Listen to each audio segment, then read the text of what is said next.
이 청함을 받을 때가 종종 있습니다. 오늘 이 본문은 이제 청함을 이 세 파트로 나눠서 연이어서 청함에 대한 말씀을 예수님께서 하고 있는 장면입니다.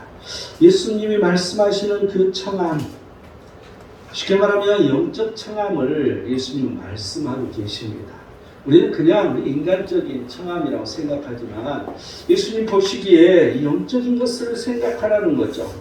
예수님이 말씀하시는 청함 첫 번째 10절을 볼까요? 청함을 받았을 때 차라리 가서 끝자리에 앉으라. 그러면 너를 청한 자가 와서 너더러 보시오 올라 앉으라 하리니 그때 함께 앉은 모든 사람 앞에서 영광이 있으리라. 첫 번째는 이 영적 청함이라는 것은 끝자리에 앉으라는 거죠. 그런데 여러분, 우리를 청해서 어디를 갔을 때마다 항상 누가 끝자리에 앉았다고 더 좋은 자리에 앉으세요 하는 사람이 사실 없습니다. 그런데 늘 우리는 그런 끝자리에 앉는 습관을 길리다는 것이죠.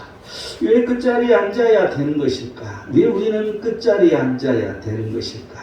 지금 사람 앞에서 영광이 있기 때문이라고 말합니다. 그 사람을 높은 자리에 안 앉힌다 할지라도 사람들이 알아준다는 거죠. 알고 있다는 거죠. 그래서 사람 앞에서 영광이 있기 때문에 끝자리에 앉으라는 것입니다. 또한 11절은 무릇 자기를 높이는 자는 낮아지고 자기를 낮추는 자는 높아지리라고 예수님은 말씀해 주고 있습니다. 예수님의 말씀의 포인트 진수는 11절입니다. 자기를 높이는 자는 낮아질 수밖에 없다는 거죠. 항상 자기를 낮출 때 높아지는 일이 일어난다는 거예요. 그래서 우리는 늘 자신을 낮추는 일, 그래서 청함을 받았을 때는 끝자리에 앉는 그런 일을 하라는 것이죠. 그럴 때 하나님께서 높여주신다는 것입니다. 사람 앞에서 높이는 것보다도 하나님께서 인정하시고 높여주는 것이 무엇보다 중요하다는 것을 여러분 기억하시기 바랍니다. 쉽게 말하면 낮아지는 것, 높아지는 것. 그렇다면 지금 높아져서는 안 된다는 거죠. 왜 높아지면 안 되는 것인가? 왜 쉽게 다른 말로 표현한다면 왜 교만하면 안 되는 것인가? 우리는 이렇게 표현할 수 있겠죠. 잠언 11장 2절은 교만이 오면 유혹도 온다고 말합니다. 여러분, 우리가 항상 높아지기를 원하고 교만이 들어있으면 유혹이 온다는 것이죠. 잠언 16장 18절은 교만은 패망의 선봉이라고 말합니다. 우리가 항상 높아지려고 할 때 항상 망하는 길의 첫 번째 발걸음이라는 거죠. 여러분, 망한다는 것입니다. 망한다는 것. 또한 누가복음 1장 51절은 마음의 생각이 교만한 자들을 흩으신다. 예수님께서는 말씀하십니다. 우리 마음이 교만할 때, 여러분 행동이 교만한 게 아니라 우리 마음속에 들어있는 것부터 교만할 때 흩어져 버리신다는 것이죠. 또한 시편 18편 27절을 보면 교만한 눈은 그 하나님께서 낮추신다는 거예요. 항상 우리의 눈높이가 높아지고 너무나 교만하면 낮추신다는 것이죠. 또한 시편 138편 6절을 보면 멀리서도 하나님은 낮은 자를 굽어 살피시는데 멀리서도 교만한 자를 아신다는 거죠. 하나님께서는 우리 마음속을 꿰뚫어 보시고 교만함이 있는지 없는지 그냥 아신다는 것입니다. 그렇기 때문에 우리는 교만하면 안 된다는 것이죠. 또한 잠언 3장 35절을 보면 미련한 자의 영달함은 수치가 되느니라고 말합니다. 여러분, 자기 자신이 교만한지도 모르고 늘 높아지려고 하는지도 모르고 계속 그런 일을 했을 때 거꾸러진 게 아니라 잘 되는 사람도 있습니다. 여러분, 그런 사람들의 영달, 잘 되는 것, 지위가 높고 귀하게 되는 것, 이런 사람, 이런 것이 수치가 되는 일이 발생한다는 것이죠.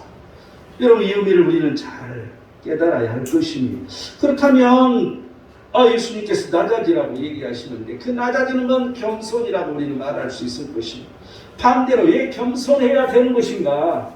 잠언 15장 33절은 겸손은 종기의 길잡이라고 말합니다. 우리가 종기한 길로 가는 길잡이라는 거죠. 항상 내 자신을 낮출 때. 이사야서 60편 14절은 괴롭히고 멸시하던 자들이 결국 발 아래에 엎드린다. 내 발 아래 나를 함부로 하고 나를 괴롭히고 멸시하던 그런 사람들이 결국은 내 발 아래 엎드리게 되어 있다는 거죠. 내가 항상 낮아졌을 때 그들이 나를 짓밟는다 할지라도 하나님께서 그들을 무릎 꿇게 하시겠다는 말씀입니다. 계시록 3장 9절을 보면 하나님이 너를 사랑한 줄을 알게 해주겠다는 것이죠. 그래서 너를 무시하고 너를 어렵게 하는 그러한 자들이 내 발 앞에서 절하게 함으로 말미암아 하나님이 너를 사랑하는지를 알게 해주시겠다는 것입니다.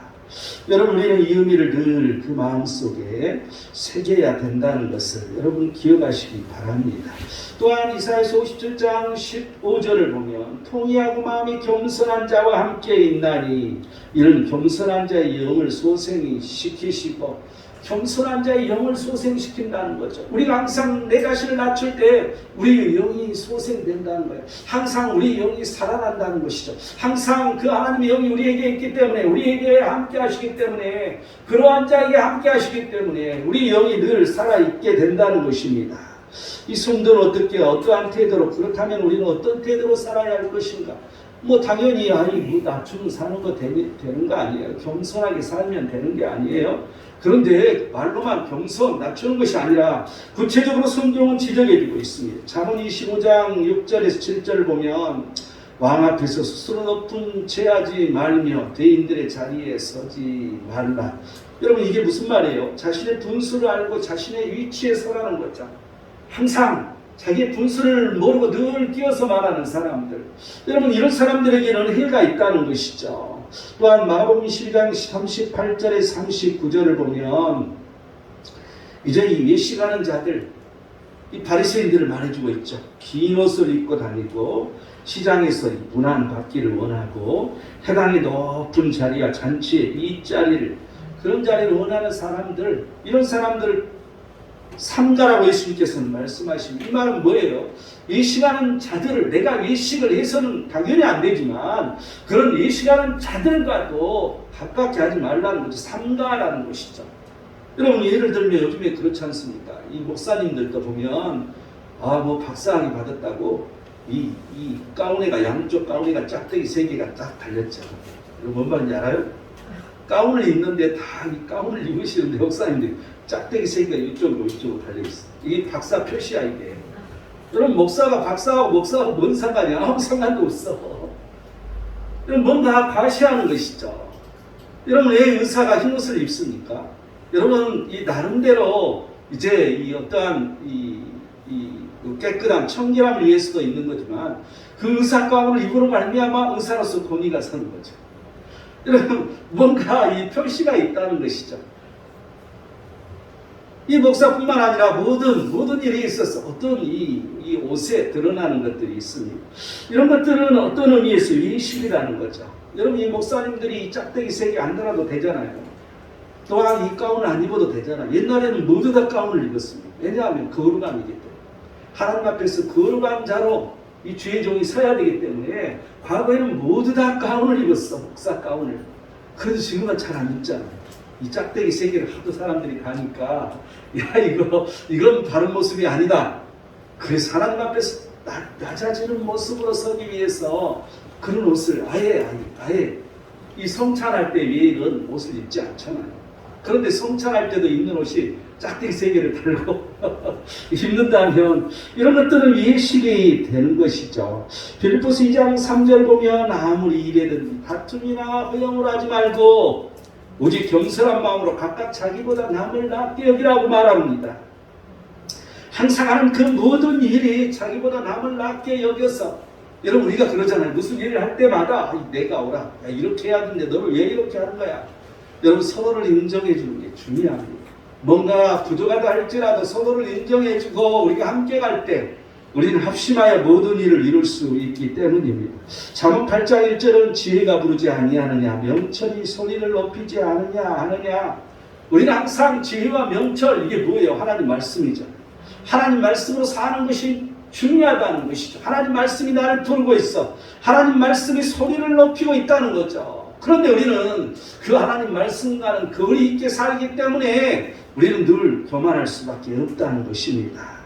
그렇다면 이 성경에서 나타난 교만한 사람들은 누구일까?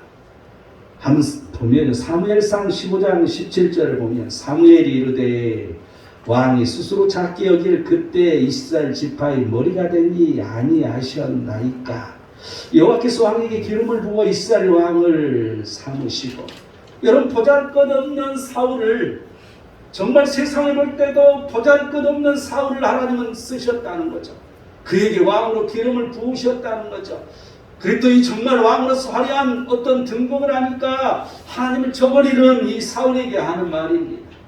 그래서 결국 사울은 왕권이 끊어지고 맙니다. 왕통이 끊어지는 일이 생긴다는 것이죠. 항상 우리는 스스로 내 자신을 처음 그 하나님을 만날 때를 생각해야 됩니다. 또한 에스라 6장, 에스라가 아니라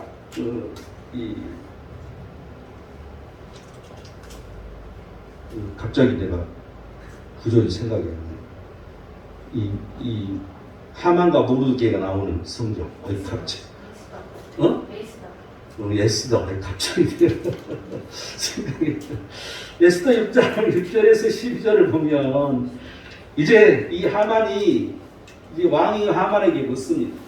야, 정말 이 존귀한 자, 이 왕이 이 존귀한 자를 어떻게 하는 게 좋겠냐? 그랬더니 착각하는, 자기를 존귀한 자라고 생각하는 줄 알고, 왕이 옷을 입히시고 왕이 아주 그런 이 귀한 사람들이 그 말에 태워서 이 성중을 쭉 다니면서 이 왕에게, 왕이 존귀하기를 원하는 사람은 이렇게 할 것이라고 반포하게 해달라고. 여러분 너무나도 착각이지 않습니까? 여러분 이 교만이 끝에 이르는 것이죠. 자기가 최고인 양 착각하고 있는 거죠. 그런데 자기가 가장 싫어하고 미워하고 죽이고자 했던 모르드게를 그렇게 자기 손으로 해서 이제 이 마을, 이 성을 도는 것을 우리는 볼 수 있습니다. 요한 3서 1장 9절을 보면 내가 두어 자를 교회했었으나 그들 중에 으뜸되기를 좋아하는 디오드레베에게 우리를 맞아들이지 아니하니. 이 디오드레베는 자신이 최고인 양, 여러분 이 사도 요한을, 예수님의 그 제자, 그 사도 요한을 무시하고 있는 거죠. 여러분 어떻게 보면 이 디오드레베가 학식이 더 뛰어났는지도 모릅니다. 뭔가 자기가 자신 있는 게 있으니까 이런 짓을 하는 거잖아요. 그런데 이 사도 요한, 그는 이 세상에 영원히 이름이 남기는 예수님의 제자였고, 이 디오드레베는 이름조차 남겨지지 않고 좋지 않게 남겨지는 그 이름을 남기는 것을 알 수 있습니다. 에스겔서 28장 2절에서 10절은 이 드로에 대한 이 저주가 나옵니다. 이 드로에 대한 예언이 나오는 거죠. 그런데 이 드로에 대한 예언이 이 중에 나는 신이라 내가 하나님의 자리 바다 가운데 앉아 있도다 이렇게 말하고 있거든요. 그래서 바다 가운데 앉아 있는 게 뭐예요? 용이잖아요. 그래서 이것을 이게 루시퍼, 이 사단이라고, 사단을 비유한 것이라고 보기도 합니다. 그런데 그가 교만해져서 자기가 하나님인 것이냐, 또한 그 하나님의 자리에 앉아 있다는 것이죠.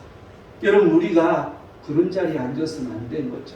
우리가 무엇을 하든지 하나님의 자리에 앉아서는 안 된다는 것입니다. 우리가 하나님의 일을 하든 아니면 또한 우리가 직장이나 또한 사업을 할 때나 항상 자기가 너무나 높아져 있으면, 그 자리에 하나님보다도 더 높은 자리에 앉아 있으면 그건 위험하다는 것입니다. 여러분 이 대표적인 이 사람들을 한번 살펴보면 느부갓네살 왕을 들 수 있습니다. 다니엘 4장 30절에 34절을 보면, 여러분 느부갓네살 왕은 유대인도 아니고 유대 나라도 아니고 유대 나라를 망하게 한 나라입니다. 그런데 하나님이 쓰셨다는 것이죠. 하나님이 그를 그 지역의 패권자, 세계 최대 강국으로 그를 썼다는 거죠. 그런데 그는 그걸 알지를 못했어. 그래서 이렇게 말합니다. 나 왕이 말하여 이르되 이 큰 바벨론은 내가 능력과 권세로 건설하여 나의 도성으로 삼고 이것으로 내 위엄의 영광을 나타내는 것이 아니냐 하였더니, 이 말이 아직도 나 왕의 입에 있을 때 하늘에 소리가 내려 이르되 느부갓네살 왕아 내가 말하노니 나라의 왕위가 내게서 떠났느니라. 이제 자기가 최고인 양, 자기 능력으로 모든 일을 한 양, 이렇게 계속해서 자기 영광을, 자기 위엄을 나타냈다고 말해주고 있습니다. 그럴 때 하늘의 소리가 들렸다는 거죠. 나라의 왕위가 내게서 떠났다. 이제 너는 끝난 거야. 여러분 이게 무슨 말을 하는 거예요? 그는 미친 사람이 되어버렸습니다. 그래서 이 들짐승과 함께 살면서 소처럼 풀을 먹고 그는 7대가 지날 때까지 그런 미친 사람이 돼서 삽니다. 그걸 예언해주고 있는 장면이 바로 다니엘 4장 30절에 34절이죠. 그리고 이제 7대를 지내서 지극히 높으신 이가 사람의 나라를 다스리시며 자기의 뜻대로 그것을 누구에게든지 주시는 줄 알기까지 이르리라 하더라. 그래서 그 기한이 이제 참에 느부갓네살이 하늘을 우러러 보았더니 내 충명이 다시 내게로 돌아온지라. 이에 내가 지극히 높으신 이에게 감사하며 영생하는 이를 찬양하고 경배하였더니 그 권세는 영원한 권세요 그 나라는 대대에 이르리로다. 이제 기한이 7대가 찼을 때 그가 이제 제정신이 나게 하나님께서 만들어 주신 거죠. 그래서 하늘을 우러러보고 이제 그 하나님을 바라봤더니 그가 제정신이 돌아왔다는 거예요. 그래서 다시 왕으로 살 수 있도록. 여러분 이처럼 여러분 이게 하나님의 일과 무관한 것처럼 보여지지 않습니까? 느부갓네살 왕이 너무나도 잔인한 왕이었어. 그래서 나라들을 정복할 때 너무나 잔인하게 사람을 죽이고 그 왕비를 잡아다가 다 벌거벗겨서 그리고 이 새 갈고리로 이 코고 입이고 갈고리로 끼어가지고 그리고 그 먼 길을 자기 나라로 잡아갔어요. 굉장히 아주 잔인한 왕 중에 하나였습니다. 그래서 이 공포에 떨기에서 모두 다 항복하도록 만든 것이죠. 그런데 그러한 모든 것들이 자기가 한 양 이렇게 했을 때 하나님께서 그를 거꾸로 드렸다는 거죠. 여러분 이처럼 우리가 하는 그 모든 일들이 내가 하는 양, 내가 잘 돼서 모든 걸 잘하는 양 이렇게 섰을 때 그게 바로 하나님 자리에 있는 것이고 그게 바로 이제 하나님이 되는 것이라는 거예요. 내가 하나님이다. 내 뜻대로 내 마음대로 내 멋대로 하는 것. 여러분 이것을 말해주고 있습니다. 여러분 우리는 늘 하나님을 바라봐야 할 것입니다. 늘 내가 낮은 자로 그 하나님을 바라보고 살아가는 자에게 끝까지 하나님의 지킴이 있을 것입니다. 끝까지 하나님께서 인도하심이 있다는 이 사실을 여러분 우리는 이러한 영적인 삶을 살아야 된다는 것이죠. 여러분 무엇보다도 우리에게 중요한 게 이 포인트입니다. 그런데 우리는 그걸 발견하지 못하고 늘 범하고 맙니다. 여러분 이게 이 목사님들도 마찬가지고 아주 세계적으로 유명한 그러한 성자들도 이런 룰을 범해서 회개하고 돌이키는 경우가 아주 많이 있습니다. 여러분 우리는 항상 이러한 일을 조심해야 된다는 거죠. 예수님이 말씀하시는 청함 두 번째 12절을 볼까요? 또 자기를 청한 자에게 이르시되 내가 점심이나 저녁이나 베풀거든 벗이나 형제나 친척이나 부한 이웃을 청하지 말라. 들을건데 그 사람들이 너를 도로 청하여 내게 가품이 될까 하노라. 두 번째 예수님이 말씀하시는 청함은 베푸는 것입니다. 그냥 내가 갖는 것을 되받는 것이 아니라 그냥 베푸는 것, 그냥 주는 것. 여러분 이걸 말해주고 있습니다. 우리는 왜 베풀어야 하는 것일까? 이 13절에 이 보면요. 잔치를 베풀거든 차라리 가난한 자들과 몸 불편한 자들과 저는 자들과 맹인들을 청하라. 14절 계속해서 보면 그래야하면 그들이 갚을 것이 없으므로 내게 복이 되리니 이는 의인들의 부활 시에 내가 갚음을 받겠음이라 하신다. 여러분 이게 무슨 말이에요? 내시에 하나님께서 보상을 하신다는 거죠. 이 세상 끝날 내가 부활함으로 말미암아 보상이 있다는 것이죠. 그렇다면 이 현재에 사는 우리에게는 아무런 보상이 없는 것일까? 여러분 어떻게 생각하십니까? 여러분 어떻게 생각하시죠? 우리가 베풀었을 때 우리 현재에서는 아무 하나님께서 우리에게 복을 주시는 것은 없는 것일까? 대답해 보시기 바랍니다. 아무것도 없을까요? 다들 오늘은 대답이 없어. 고개만 숙이고 있어. 우리 한번 성경을 들여다보기 바랍니다. 누가복음 6장 38절은 주라 그리하면 너희에게 줄 것이니 곧 후이 되어 누르고 흔들어 넘치도록 너희에게 안겨주리라. 항상 주는 자에게 하나님께서 많은 것으로 주신다는 거죠. 히브리서 13장 16절을 보면 선을 행한 것 서로 나눠주기를 잊지 말라. 하나님 이 같은 제사를 기뻐하시느니라. 여러분 우리가 나눠주고 베푸는 것은 예배라는 것입니다. 삶의 예배라는 것이죠. 여러분 이 예배를 하나님께서 받으시기를 원하시는 게 예배잖아요. 하나님께서 예배를 받으시기를 원하는 이유는 우리에게 복을 주시기 위해서 예배를 받으시기 원한다고. 그 언약을 이루시기 위한 방편이지 않습니까? 그런데 이 기뻐 받으시는 제사가 된다는 것입니다. 시편 112편 5절은 은혜를 베풀며 구워주는 자는 잘 되나니. 여러분 잘 되는 역사가 일어난다는 것, 우리 현세에 있어서도. 또한 이사야서 58장 10절을 보면 줄인 자에게 내 심정이 동하며 괴로운 자의 심정을 만족하게 하면 내 빛이 흑암 중에서 떠올라 내 어둠이 낮과 같이 될 것이며. 여러분 이 베푸는 자에게는 어둠이 없다는 것이죠. 항상 빛이 있다는 것입니다. 항상 낮과 같이 빛이 있다는 것이죠. 여러분 얼마나 이게 우리 인생 삶에 있어서 건강한 삶인지 여러분은 기억을 해야 할 것입니다.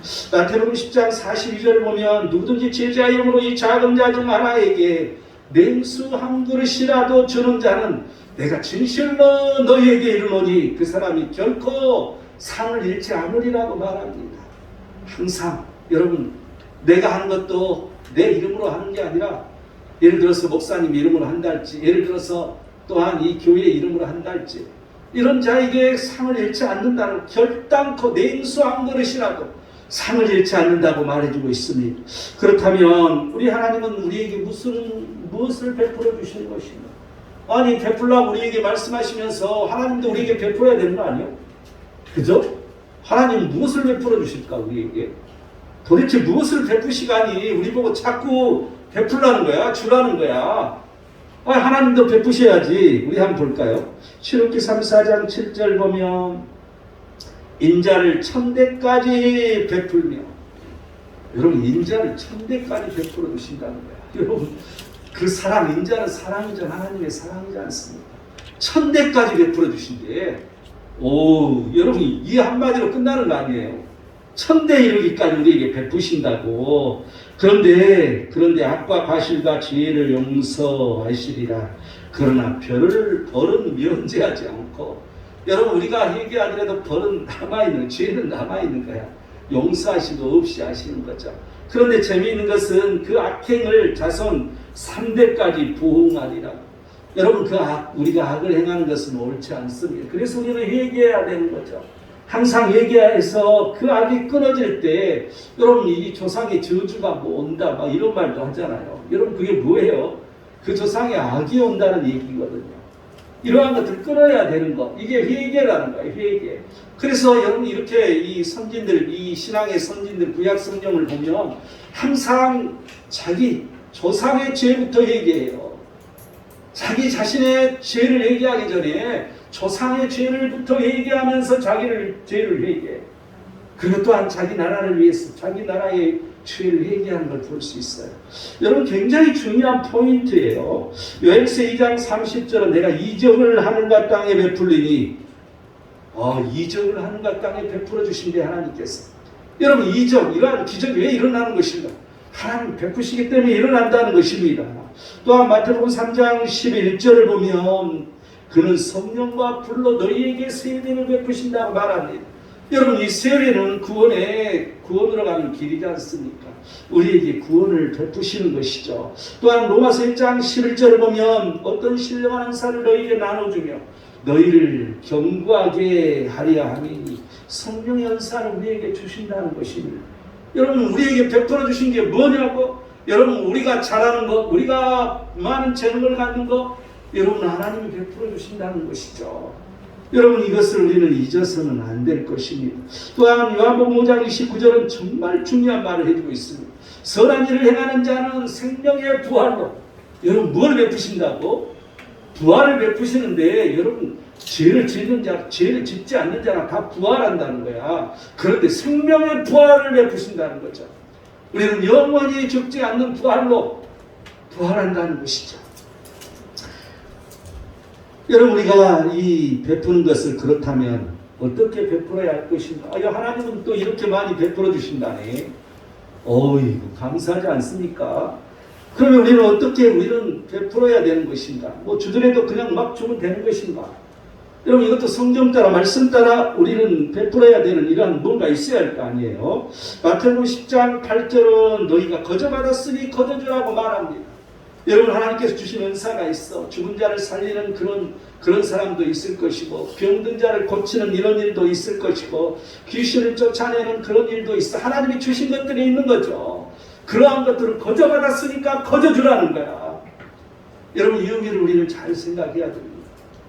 여러분 이게 병을 고치고 또한 예언을 해주고 여기 대가를 바래서 가져가는 이러한 것들은 잘못된 것입니다. 거저받았으니 거저주라는 것이죠.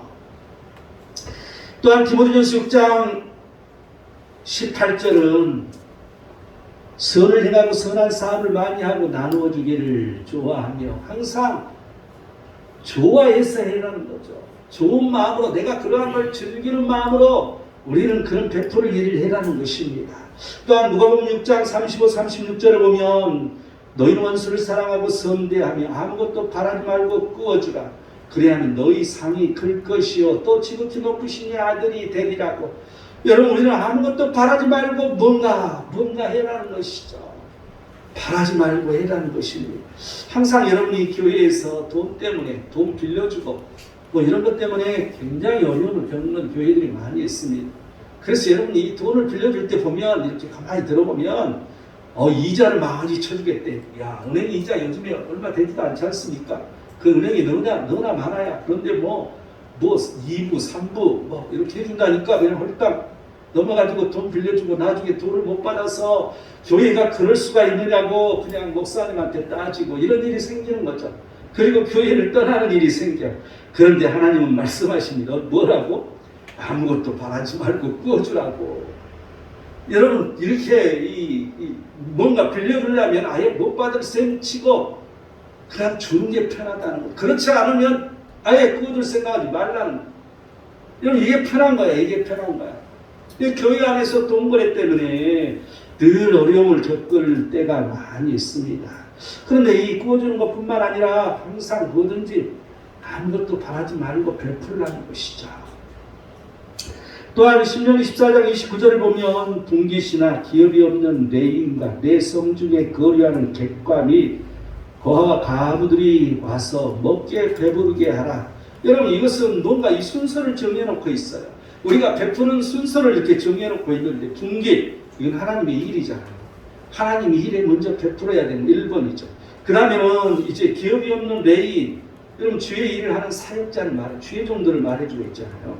그리고 또 하나는 내 성중에 거룩한 개, 고아, 과부들. 여러분 뭐예요? 이것은 소외된 자를 말하고 있어요. 그래서 내 손으로 하는 그 범사의 복이 있으리라.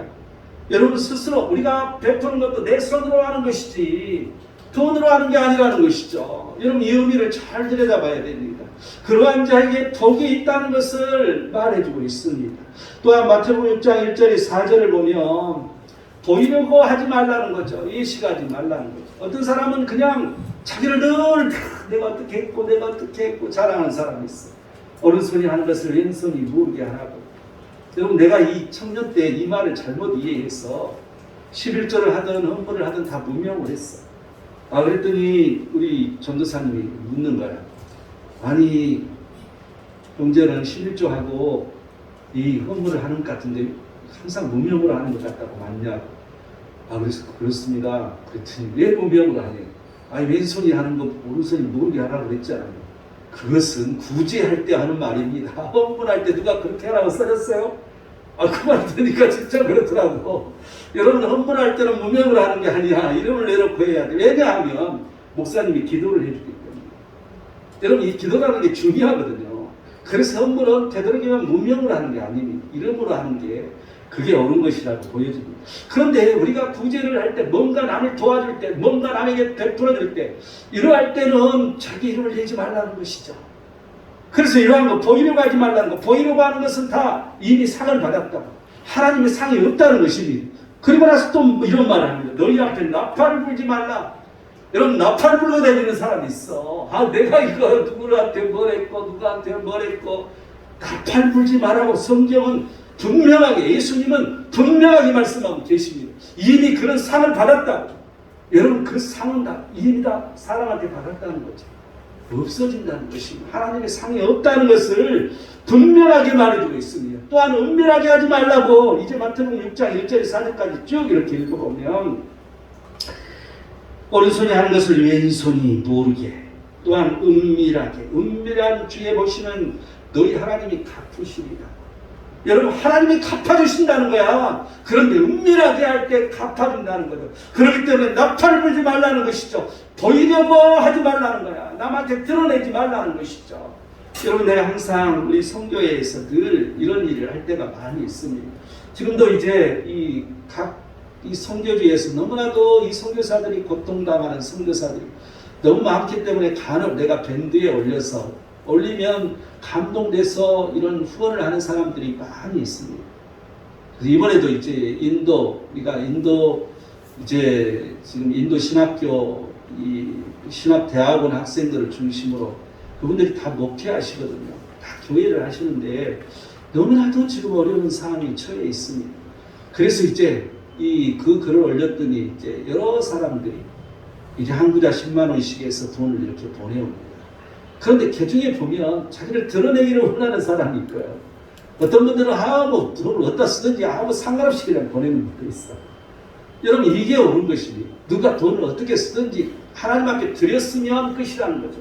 하나님 앞에 내가 드리는 게 중요한 것이지 그 돈을 어떻게 쓰느냐가 중요한 게 아니야. 우리는 대다수 거의 돈 한 푼 틀림없이 우리는 보냅니다. 또한 어떠한 필요에 따라서 나누어서 보낼 때도 있습니다. 어떤 데는 보내줘야 되는데 누가 헌금을 해주지 않아. 그럼 나눠서 보낼 때도 있는 것이죠. 뭐가 됐든 간에 하나님의 뜻에 의해서 쓰여진다는 사실입니다. 그런데 이러한 것을 보이려고 하지 말라는 정말 중요한 겁니다. 예식하지 말라는 그게 바로 예식이라는 거죠. 나팔 불지 말라는 것이니 항상 하나님께서 그 주신 것으로 우리는 늘 하나님의 것을 내가 하나님 앞에 드리는 것이라고 생각할 때 너무 쉬워지는 원리입니다. 여러분 우리가 이 성경 예화를 한번 이렇게 보면요. 신명기 26장 12, 13절을 보면 셋째 해 그 11조를 드리는 해에 내 모든 소산의 11조 내기를 마친 후에 그것을 레인과 객과 고아와 가부에게 주어 내 성읍 안에서 먹고 배부르게 하라. 그리할 때 내 하나님 여호와 앞에 아뢰기를 내가 성물을 내 집에서 내어 레인과 객과 고아와 가부에게 주기를 주께서 내게 명령하신 명령대로 하였사오니 내가 주의 명령을 범하지도 아니하였고 잊지도 아니하였나이다. 사람들은 이 구절을 가지고 이 성경을 깊이 있게 들여다보지 않고 엉뚱한 얘기를 합니다. 아니 11조를 레인과 객과 가부와 고아에게 나눠주라고 했잖아. 아니 11조 안 내고 내가 마음대로 쓰면 되지. 여러분 이거 이 구절을 잘 봐야 됩니다. 셋째 해 그 11조 드리는 해. 여러분 11조를 더 드리는 해가 3년마다 한 번씩 있었어요. 그래서 11조는 늘 드리는 거고 3년에 한 번씩 11조를 더 드리는 해가 있었어요. 그건 10에 2조가 되는 거죠. 11조를 드리고 난 금액에서 또 11조를 내는 거예요. 그 금액을 가지고 이 주의 종들과 그리고 소외된 자들에게 나눠주라는 이 말이에요. 그런데 이 말을 가지고 이 11조를 엉뚱하게 이렇게 얘기하는 그런 사람들이 요즘에 많이 있습니다. 성경 구절을 정확히 봐야 돼요. 성경을 왜 그렇게 자기 마음대로 해석하는지 알 수가 없어요. 그래서 3년에 한 번씩 11조를 더해서 이런 어려운 자들을 도와주는 일을 했다는 이걸 말해주고 있어요. 또한 느헤미야서 8장 10절을 보면 느헤미야가 또 그들에게 이르기를 너희는 가서 살찐 것을 먹고 단 것을 마시되 준비하지 못한 자에게 나누어 주라. 이날은 우리 주의 성일이니 근심하지 말라. 여러분 이제 이 많은 것들을 가지고 헌물을 가지고 와서 같이 나누고 먹는 그런 성일이 있었다는 거죠. 그런데 없는 사람들은 못 가지고 왔잖아요. 아무것도 없이 빈손으로 왔어. 그들을 무시하지 말고 그들을 나누어서 같이 먹으라는 말을 해주고 있습니다. 여러분 이게 베푸는 거예요. 이게 성경에서 나오는 그러한 일들이죠. 예수님이 말씀하시는 청함 세 번째 18절, 19절, 20절을 제가 읽습니다. 다 일치하게 사용하여 한 사람은 이르되 나는 밭을 샀으니 아무래도 나가보아야 하겠으니 총컨대 나를 향하도록 하라 하고 또 한 사람이 이르되 나는 소 5겨레를 샀음에 시험하려 가니 청컨대 나를 양해하도록 하라 하고, 또 한 사람은 이르되 나는 장가 들었으니 그러므로 가지 못하겠노라 하는지라. 여러분, 이 첫 번째 청함은 이제 청함 이 받은 사람들이 어떻게 해야 할 태도를 말해주고 있잖아요. 두 번째 청함은 청함을 베푼 사람들에 대해서 말해주고 있잖아요. 세 번째 청함은 때가 있다는 거예요. 청함의 때를 이 받는 사람들이 놓치지 말아야 된다는 거죠. 때를 놓치지 말라는 것입니다. 하나님이 부르시는 때가 있고, 하나님께서 원하시는 때가 있고, 하나님께서 뭘 하라고 말씀하시는 때가 있고, 하나님께서 그 원하시는 그 계획대로 가는 그 때, 그 순간에 내가 해야 할 일이 있다는 것입니다. 여러분, 우리는 이러한 때를 놓쳐서는 안 된다는 거죠. 하나님이 부르시는 때. 그런데 21절 보면 종이 돌아와 주인에게 그대로 고하니 이에 집주인이 노하여, 여러분, 하나님이 화가 나신 그런 때가 있다는 거죠. 우리가 그 때를 거부하면, 그래서 대신할 사람을 찾으시는 하나님, 여러분, 우리가 거부하면 나 말고 다른 사람을 찾으신다는 거죠. 여러분, 이 의미를 잘 우리는 되살펴 봐야 됩니다. 여러분, 이 성경의 이 사례들을 보면, 이사야서 28장 12, 13절을 보면 이것이 너희 안식이요 이것이 너희 상쾌함이니 너희는 곤비한 자에게 안식을 주라 하셨으나 그들이 듣지 아니하셨으므로. 그래서 그 뒤에 보면 가다가 뒤로 넘어져 부러지며 걸리며 붙잡히게 하시리라. 그런 사람, 하나님 말씀을 어긋낸 사람, 여러분, 그 사람은 어떤다고? 가다가 뒤로 넘어져 부러진대요. 정말 지금 아찔한 얘기예요. 걸리며 붙잡히게 하시리라. 하나님 화가 나신다는 거죠. 여러분, 이 의미를 우리는 잘 생각해야 됩니다. 우리가 이 안식과 상쾌함을 주는 자가 되어야 되는 거죠.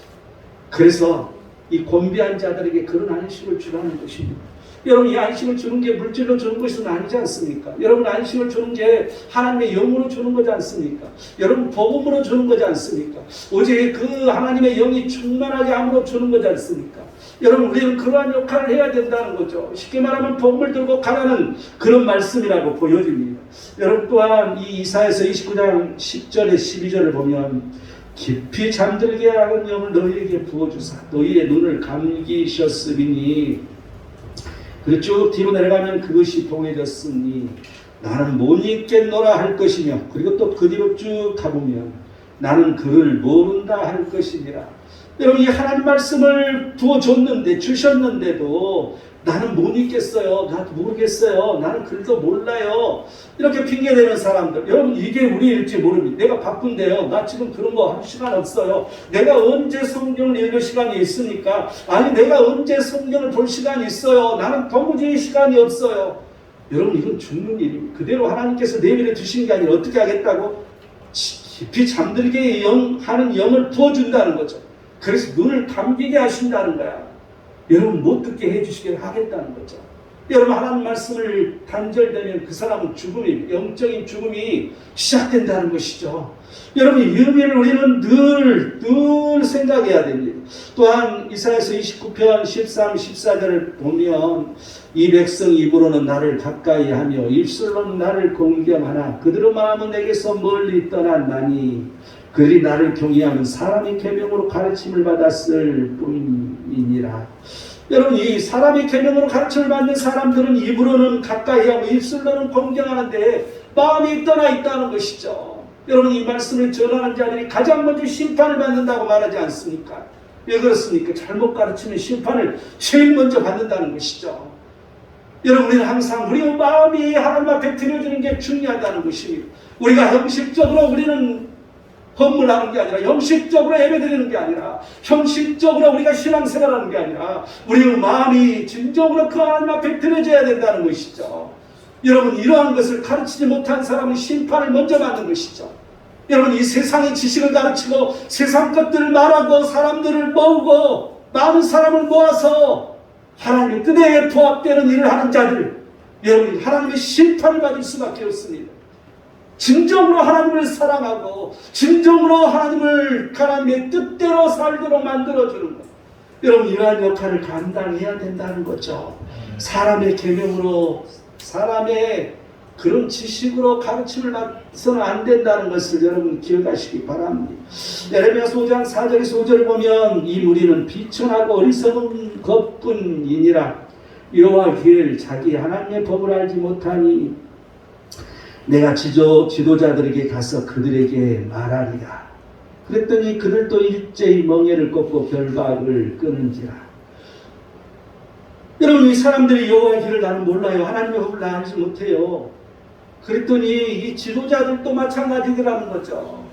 여러분, 이 하나님의 지식에 빠져 있는 사람들, 이 사람의 지식에 빠져 있는 사람들, 여러분 항상 사람의 지식을 더 중요시하는 사람들, 인간의 이성을 더 이상의 판단을 더 중요시하는 사람들, 여러분 이런 사람들에게는 미래가 없는 것입니다. 이런 사람들에게는 소망이 없는 것입니다. 이런 사람들에게는 결국은 절망밖에 올 수밖에 없다는 것이죠. 여러분 이런 사람들에게 어떤 일이 일어난다고요? 비천하고 어리석은 것뿐이라. 비천한 일이 일어나고 어리석은 그러한 일로 빠질 수밖에 없다는 것을 분명하게 이 성경은 짚어주고 있는 것을 볼 수 있습니다. 에레미야서 6장 10절을 보면 보라 그 귀가 할례를 받지 못하였으므로 듣지 못하는도다. 그러면서 뒤로 가면 그들이 자신들에게 욕으로 여기고 이를 즐겨하지 아니하니. 하나님 말씀을 자기 자신에게 도움이 안 된다고 생각하는 거죠.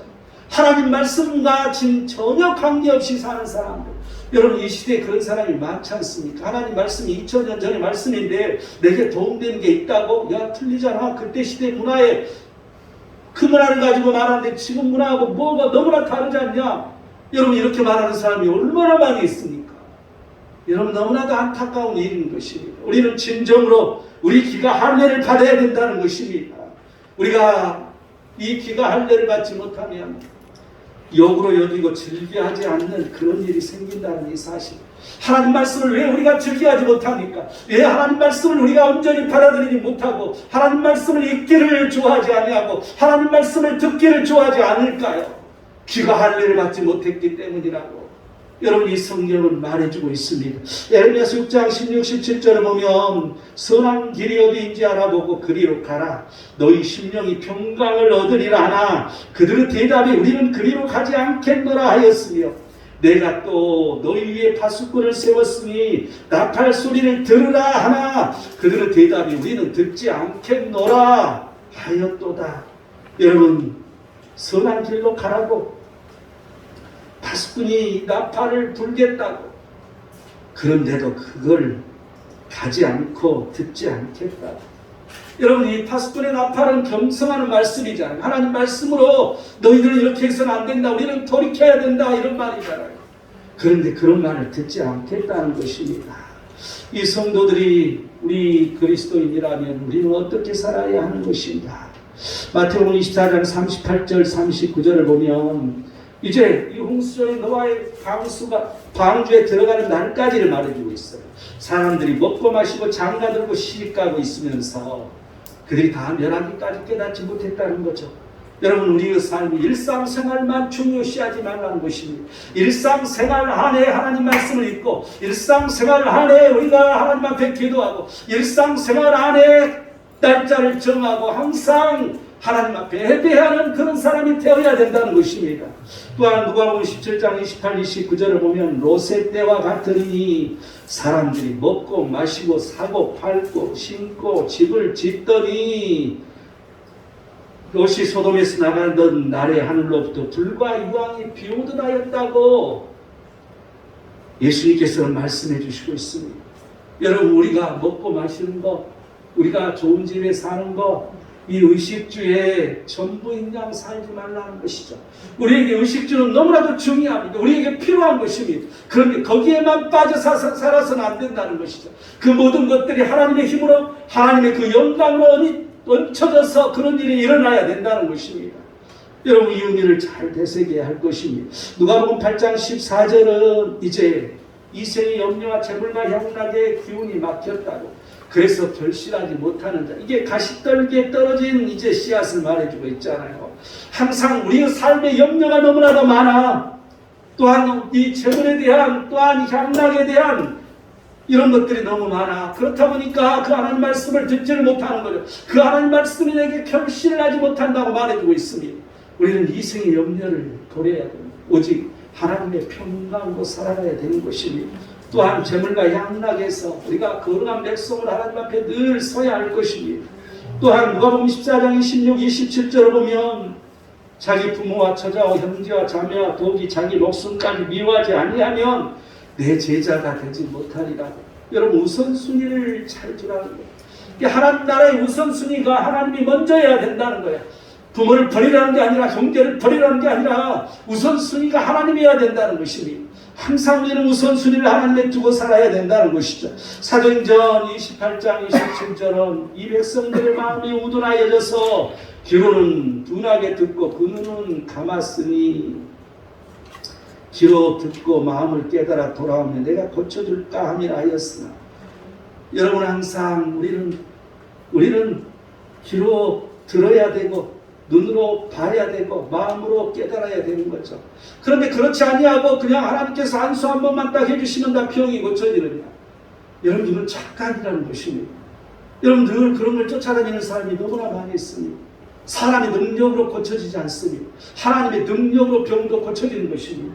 그런데 늘 그런 사람을 쫓아다녀 그냥 누가 기도하면 병이 고쳐지는데 백날 가도 고쳐지지 않습니다. 내가 들어야 되니, 내가 깨달아야 되니, 내 마음이 열려야 되는 것이죠. 그 하나님 말씀으로 우리는 늘 살아가야 되는 것이니, 그러할 때 그런 일도 일어난다는 것을 우리는 알아야 되니, 요한일서 2장 15, 16절을 보면 이 세상이나 세상에 있는 것들을 사랑하지 말라. 누구든지 세상을 사랑하면 아버지의 사랑이 그 안에 있지 아니하니, 이는 세상에 있는 모든 것이 육신의 정욕과 안목의 정욕과 이성의 자랑이니 다 아버지께로부터 온 것이 아니요 세상으로부터 온 것이다.